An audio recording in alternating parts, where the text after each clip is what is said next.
We are deep into our Rising 2024 list here on 2FM, and next up is Strabe. Emmett and Angie here in studio. Hello, guys. Hello. Thank you. Welcome to 2FM. Thank you for flying over, because I know you're based in London. Really, really appreciate that. Emmett, you are from where? Dublin. And Angie? Edinburgh. Mm-hmm. So we've got Ireland and Scotland colliding to form Strabe. Let's talk about where you met first, then we'll get into the music. So you met, you knew of each other when you're both in UCD, but there was one Festival Night where I think that you guys talked about music, and the rest is history. Tell us about it. Yeah, so I mean, we were both part of the not the Cork Jazz. We weren't part of Cork Jazz. We met at Cork Jazz, going with UCD Jazz Society.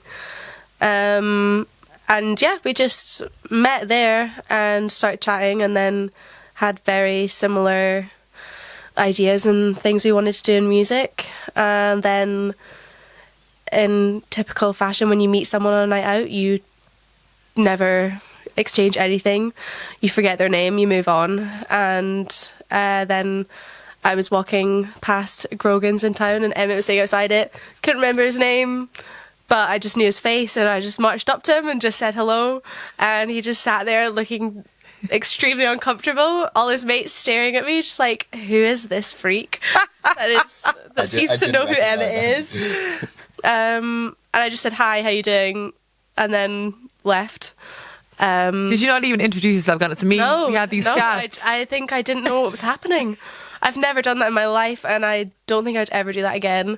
I was doing it before I could think about what I was doing, and then just walked away. And my mate said, "Who's that?" And I was like, "I have absolutely no idea, but I've said hello now." My mate said the same thing as well. Like, who just came up to you? And I was like, I don't know.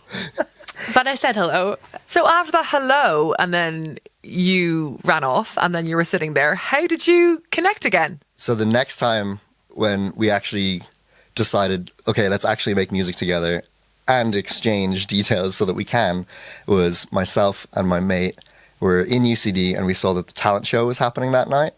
And so we decided to perform a song. And when I was on stage, I was playing acoustic guitar and he was singing. Angie saw me and went, that's the guy again. And so proceeded to march up to me again afterwards and went, you're the guy. And we actually just started chatting about music properly and remembered to continue doing it, which... And tell each other our names. Yeah. And give contact details and numbers and all of the things that you need to. I love that. That is gas. So then you decided to create music together, but then lockdown happened. So you were creating music together, but not together. Yeah, I think it was weird because when we first started making music, obviously we'd have times where we were together, but generally it still was pretty separate just because we didn't live very close to each other.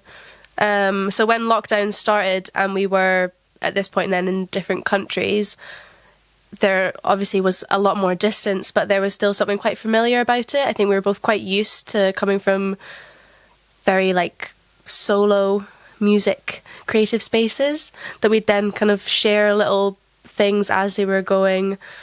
So it kind of just became quite a natural way of writing. Yeah, it wasn't out of the ordinary for what we'd usually do. I just sent Andy a torrent of instrumentals, and then they're like, this one and this one I'll write lyrics for because I like these. Yeah. And then it was just quantity. And so doing that while we were in different countries didn't change a whole lot, to be honest. Yeah. So what is your style? Tell the 2FM listeners about your music, if you could describe it. And I remember one time someone telling us the best description for our music, and I think it was Russell, who's from PS, told us about it, and it was Strabe is like an oddly shaped delicious fruit. Yeah. Or something like that. And I don't necessarily know how that translates into our sound, but I like to think that that's open to interpretation. In the most vague way of describing our music, that is what it is. It's kind of familiar, kind of tasty, kind of weird. Love it. Absolutely love that description. That is brilliant. People who go and listen to your music on Spotify, if they've heard of you elsewhere, they probably weren't able to find you for a good while. But it was your mum, Angie, that got you up on platforms. Tell us about this. Yes. Shout out to my mum. We'd made the song Best Worst Year back in, I think, 2019. 2018. 18 even, yeah. And we'd shared it with friends, and I had shown it to my mum, and she loved it. And because I lived in Dublin at this point and she's in Scotland, she couldn't just kind of come to me whenever she wanted to listen to it and say, can you play that song again, please? And so it just turned into text messages of, can you please put that song somewhere, because I want to be able to listen to it, I want to show all my friends it.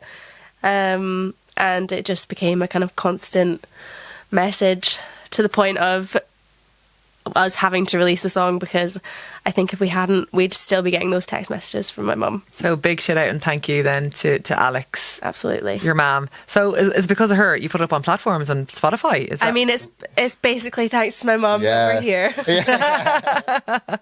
we were sitting on the song for about a year before it was properly finished, and it was that time where like you're almost finished but you're not happy with it, and so her Pastorigos just made us finally kind of figure out exactly what it is we liked about the song and finish it. Every musician I've ever interviewed, they're never happy with the finished product ever. They could just keep on tinkering away for years. So you kind of see, you need to have a pressure point or someone to kind of go, the deadline, just put it up now, it's done. Definitely. So I think that you'll find that forever, and I'm sure that resonates with you kind of too. You probably listen to it and kind of go, oh, I could tweak something there, and yeah, I understand that. Best Worst Year, the song we're talking about. Tell us about that song. That song just like has had a life of its own. It was such a just low key, like, oh, we'll just put it out, like, to appease Angie's mum, and just the Spotify algorithm gods shone their light down on us, and we got put in like a H&M in-store playlist, and then like suddenly all these random other playlists, and eventually it was just on Discover Weekly, and it was just like blowing up a little bit, which was really fun. Yeah. And then obviously the album then, you work together on that, of course, because, you know, you're in the band together. How Our Love Grows. I love the title of that. What's that about? So it's actually the lyric of one of the songs. It's from the song Honey, which was one of the singles.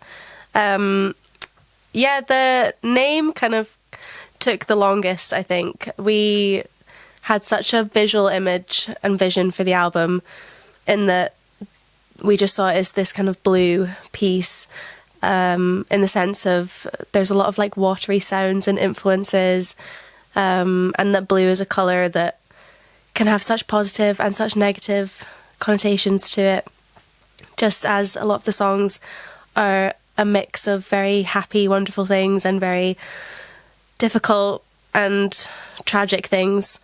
And How Our Love Grows, when I read that lyric, there was just something in it that just felt like it worked, in that little collection of words can be so positive, and that it's like it could be you're with someone or the people you know, and the more you know them, the more you love them. And it can also mean the people that you've lost, and the longer they're gone, the more that you miss them and the more your love grows for them. That's lovely. That's really, really lovely. And so you're on the 2FM Rising list for 2024. How do you feel about that? Great. It's amazing. It's really cool to like feel the love from Ireland, especially, you know. Yeah. So you haven't played in Ireland yet. So obviously being on the Rising list for 2024, that is obviously for the plans for next year. Yes. Looking forward to that. Yeah. It's been too long now. I'd say you're just absolutely itching to play here. What can people expect? What do you bring? What do Strabe bring to a live show? You're going to be sweating. Sweating? Fabulous. It's a very like fun, raucous affair. It's like, that's how I can describe it, as just like chantable songs that you can dance to. Deadly. Yeah. And then we'll suddenly make you cry, like midway through it. Sad bangers while you're sweating. Yeah. Okay. Yeah. Love it. Dancing and crying all at the same time.